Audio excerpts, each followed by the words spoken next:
boys and girls. In September, we talk about leaving your home to come to school.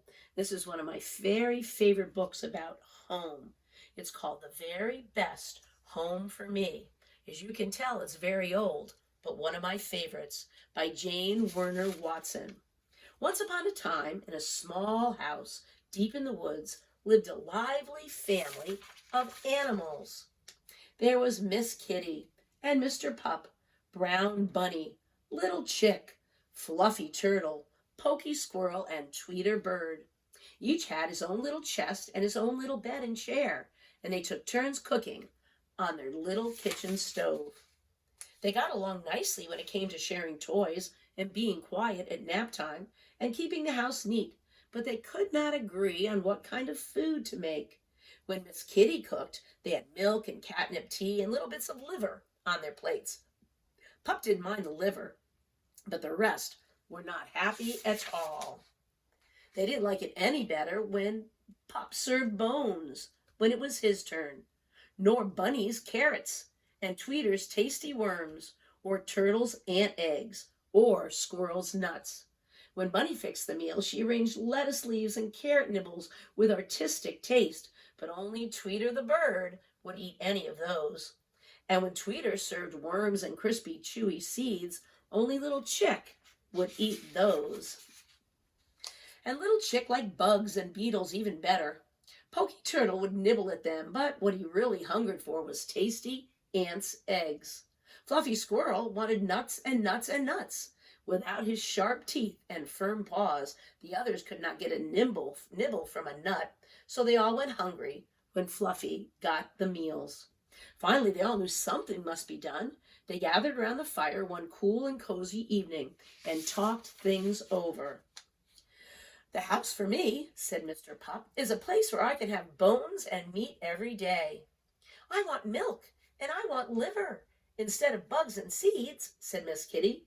"Nuts for me," said Squirrel. "And eggs," said Turtle. "Crispy lettuce," whispered Bunny. "A stalk of seeds," dreamed Bird, "and some worms make a home for me." "New homes are what we need," said Mr. Pup, and everyone agreed. So the next morning they packed their little satchels and they said their fond goodbyes. Squirrel waved goodbye to them all, for he had decided to stay in the house in the woods. He started right away to gather nuts. Soon there were nuts in the kitchen, nuts in the stove, nuts in the cupboards, nuts piled up in every bed. There was scarcely room for the happy little squirrel.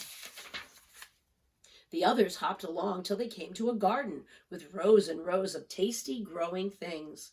"Here's the home for me," said bright-eyed Brown Bunny, and she settled down there at the roots of a great big tree.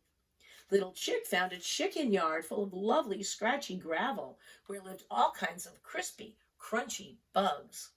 "Here I stay," chirped Chick, squeezing under the fence to join the other chickens who already were living there. Pokey Turtle found a pond with a lovely log for napping, half in the sun and half in the shade. Close by the log was a busy ant hill full of eggs that Turtle loved to eat. Tweeter Bird found a nest in the tree above the pond where he could see the world, the seeds on the grasses and the worms on the ground. "This is the home for me," sang Bird happily. Miss Kitty went on till she came to a house where a little girl welcomed her. "Here's a bowl of milk for you, Miss Kitty," said the little girl, "and a ball of yarn for you to play with." So Miss Kitty settled down in her new home with a purr. Mr. Pup found a boy in the house next door.